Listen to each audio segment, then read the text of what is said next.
Petualangan saya mengikuti aktivitas masyarakat Desa Toto Projo, Lampung Timur masih berlanjut.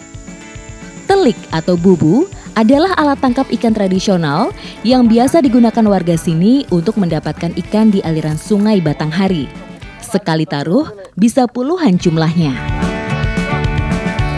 Ini kita semua sudah siap untuk taruh bubunya, jadi memang untuk dipakai nyari bubu kita menggunakan, kalau di sini namanya rakit.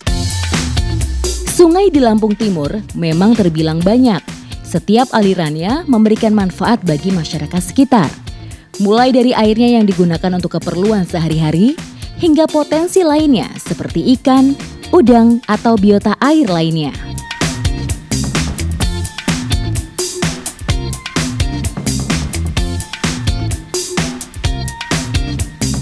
Kita udah sampai di lokasi untuk menaruh teliknya. Jadi di sini emang tempatnya bisa berpindah-pindah untuk penaruhan telik sendiri, bisa di sini, bisa di ujung sana, terserah. Tapi Bapak memang lagi belakangan ini di sini ya Pak, seringnya pasang teliknya di sini. Jadi udah ada beberapa juga yang udah ditaruh dan sekarang mau taruh yang baru dulu. Ini pakai umpan apa ini Pak? Meski terlihat sekedar taruh, tapi sebenarnya ada teknik sendiri supaya ikan masuk perangkap ini. Bagian kepala bubu atau penguncinya harus berada di kepala arus. Tujuannya adalah supaya aroma umpan bisa memancing ikan-ikan di bagian hilir naik dan masuk dalam bubu lewat pintu atau jalur yang sudah disiapkan. Ini yang baru ditaruh sama Bapak selama 1 malam ya Pak ya. Kemarin malam belum ditaruh, sekarang sudah diambil. Ini ada 4 ikan nila.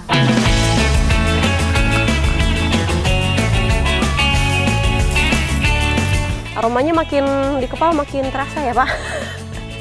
Jadi saya mau coba untuk menaruh teliknya. Ini memang harus pakai umpan, dan kalau di sini umpannya memakai terasi dan juga dicampur sama bahan-bahan lainnya. Nih lihat seperti ini bentuknya. Jadi memang harus dikepal-kepal supaya nanti ketika di air dia tidak hancur. Masyarakat di sini sengaja menaruh bubu dalam jumlah yang banyak agar hasil tangkapan ikan pun melimpah.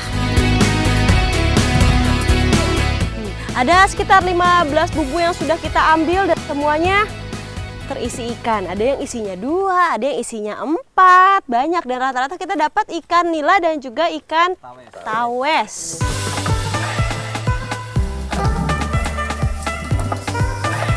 Ada sekitar 4 kilo ini kita dapat. Belum semua. Tadi juga sebenarnya yang diambil ada yang udah 2 hari, ada yang baru 1 malam, beragam. Dan isinya pun ya namanya berburu, kadang dapat banyak, kadang tidak, tergantung sama alam. Dan habis ini saya mau langsung bawa ikannya untuk dimasak karena saya udah lapar. Ikuti jejak saya, Jejak Petualang. Bertualang ke satu daerah rasanya nggak afdol jika tak mencicipi menu warisan kulinernya.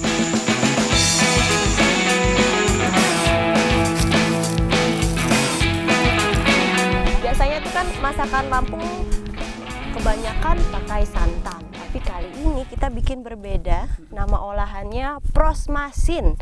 Dan bumbunya kalau saya lihat di sini memang banyak sekali ya Bu ya dipakai. Tapi tidak pakai santan. Baros masin ini merupakan olahan daging ikan yang dimasak menjadi gulai tanpa menggunakan santan. Ikan yang dipakai biasanya ikan mujair, ikan mas, ataupun ikan tuhuk.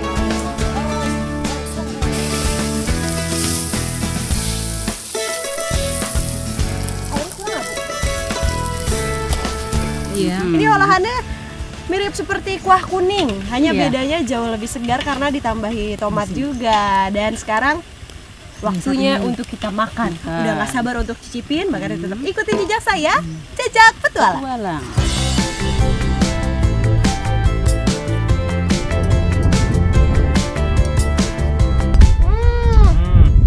Ini waktu yang ditunggu-tunggu yang paling saya suka. Makan nggak?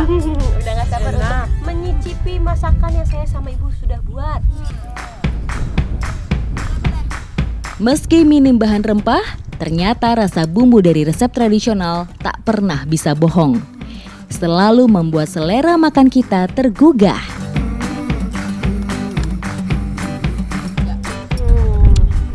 Ini rasa masakan yang tadi saya sama ibu sudah buat rasanya luar biasa enak. Apalagi tadi tambahan jahenya memang membuat ikannya tidak ada aroma amisnya sama sekali. Ditambah ada sedikit gurih dan juga cabainya pedas ya Bu ya. Ya, terasa. Tapi nggak terasa karena dipakainya sama nasi putih, lebih mantap lagi, mengenyangkan, juga enak.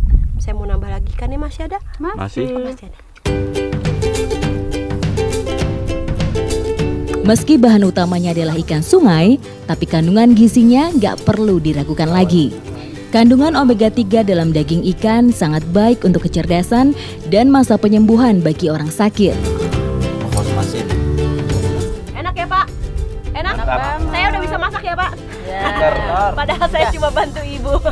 Tapi benar rasanya luar biasa enak. Walaupun ini adalah ikan sungai, tapi kalau kita masaknya dengan benar dan juga bumbu-bumbu yang pas pasti rasanya jauh lebih enak lagi, lebih mantap ya Bu rasanya. Ikuti jejak saya, jejak petualang.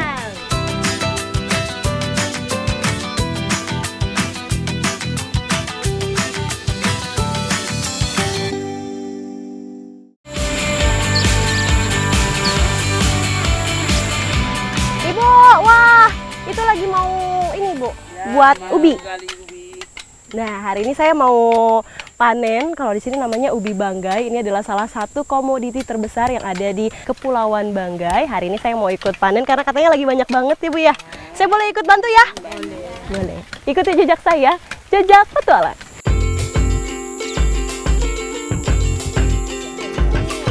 Inilah bahan dasar kue payot. Umbi bernama latin Dioscorea ini hanya tumbuh di tanah Kepulauan Banggai. Itulah mengapa umbi ini tidak bisa dipisahkan dari kehidupan masyarakatnya. Biasanya kalau saya ambil singkong itu hanya digali pakai parang saja. Kalau di sini ada alatnya. Namanya piam Ibu. Suan ya? Suan. Nah, ini suan dari batang pohon yang dibuat lancip di bagian bawahnya seperti ini agar kalau misalnya kita gali seperti ini sampai kedalaman berapapun tidak masalah. Kalau parang nanti yang ada patah.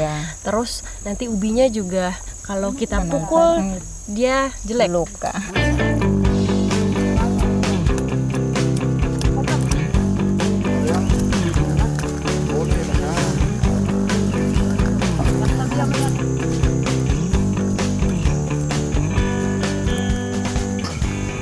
Hanya 3 saja?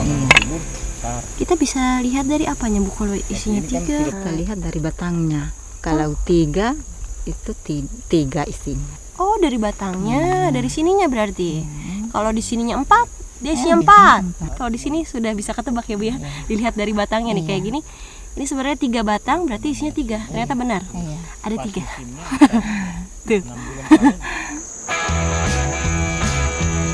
Umbi banggai menyukai tanah gembur yang kaya unsur hara. Itulah sebabnya umbi ini tidak memerlukan perlakuan khusus.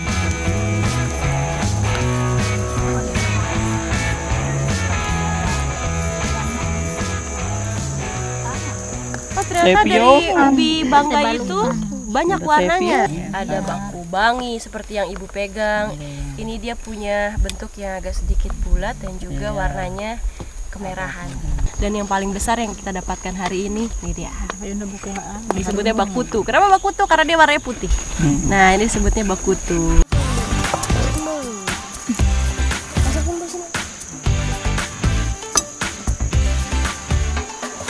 Wah, ini berat ya Bu. Ini belum lama kita panen ternyata hasilnya sudah banyak. Habis ini saya mau langsung bawa ubinya untuk kita olah.